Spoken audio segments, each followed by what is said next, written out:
Good morning mga bata. Morning. Okay. Morning, teacher. My name is Teacher Clyde. Okay, so mag-start na ta sa ato ang klase. Before ta mag-discuss, ato sa i-check kung present ba tanan, no? Okay, so say hooray if imong ngalan natawag. Kasabot? Okay, so Kirsten, Hooray. Chloe. Hooray. Very good. Since present man mo tanan, naatay rules. So si teacher di ay kay naay rules. Chloe. So si teacher naay rules di ay. So atong basahon ha. Love and respect each other. So dapat kita na-adjud tay pag-love o respeto sa ato ang classmates. And next, pay attention and listen carefully. So dapat maminaw jud ta, Chloe, no? Maminaw jud ta di teacher. So next, say please and thank you. So dapat mag-say jud ta og please og thank you sa ato ang classmates. And next, sit properly. So asa man atong sit properly ani oy? Very good. So naminaw naman jud mo, padayon na ta sa ato ang discussion.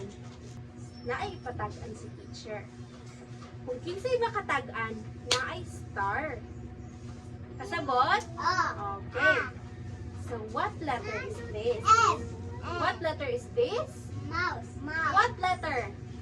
M. M. Very good. M is for Mouse. mouse. Very good. So unsay atong topic di ay karon? It's all about M is the monkey. M is for monkey. So our topic today is all about letter. It's all about letter M. letter M. So our topic today is all about letter M. So M is the 13th letter in the alphabet. So ang M di ay kuno is ika-13 nga letter sa alphabet. Kinsa may makakanta diri og ABCD song? Ako! Okay, Kirsten. So, can you please sing the ABC song, Kirsten? Okay, 1, 2, 3, go! A, B, C, D, E, F, G, H, I, J, K, L, O, P, Q, R, S, T, U, V, W, X, Y, and Z. Oh, very good. Tagaan na to og pakpak si Kirsten. Okay, so ika-13 di ay ang letter M sa okay na. Ika-13 di ay ang letter M sa alphabet. So, okay. It is produced by closing both lips and creating a nasal sound. Okay, Chloe, can you come here in front? Okay, so si Chloe na sad ato ang pahabuhaton kung unsaon paglitok ang letter M. Okay, Chloe. No, letter M. Say M. M. M. Okay, very good. Ang sound di ay kay ang sakto nga pagkuan sa M kay M. Chloe. M. Very good. Clap hands. Okay, you can go back to your seats, Chloe. So M exists in both uppercase and lowercase forms and plays a key role in word formation and phonetics in English. So nakasabot ra ba kung unsa ang letter M? Okay, unsay sound sa letter M gani? Mo unay sound sa letter M, no? Okay. So now, na ako giandam nga activity para sa inyo, ha? I have here a letter M. Listen sa, ay, asa naman to atong listen, oy? Okay, listen. So, I have here a letter M. And also, a picture. What is this? Lemon. No. Santa. Oh, unsa may tawag ani? Microphone. Microphone starts for letter M. Microphone. Okay, sa inyo ipapilit ang pictures diri sa letter M. Kasabot ba? Okay, so kuhaan na, Kristen. Chloe. Okay, very good. Money. Mana.